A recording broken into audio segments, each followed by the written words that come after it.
नमस्कार दोस्तों, आज हम वाक्य परिभाषा अंग व भेद के बारे में जानेंगे।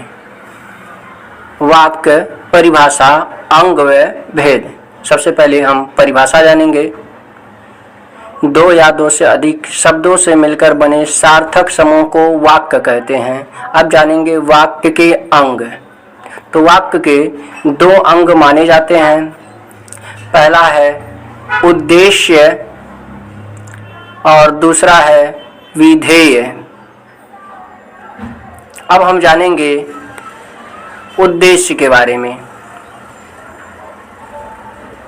वाक्य में जिसके बारे में बात की जा रही है उसे उद्देश्य कहते हैं। जैसे राम पढ़ रहा है। इस वाक्य में राम उद्देश्य है। दूसरा है विधेय।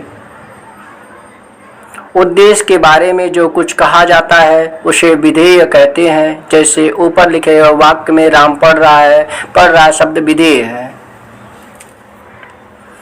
रचना के आधार पर वाक्य के भेद। रचना के आधार पर वाक्य के तीन भेद माने जाते हैं।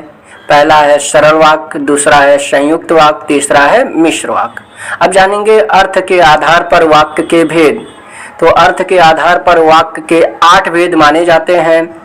विधानवाचक वाक्य, निषेधवाचक वाक्य, प्रश्नवाचक वाक्य, आज्ञावाचक वाक्य, इच्छावाचक वाक्य, संदेहवाचक वाक्य, संकेतवाचक वाक्य और विस्मयबोधक वाक्य। धन्यवाद।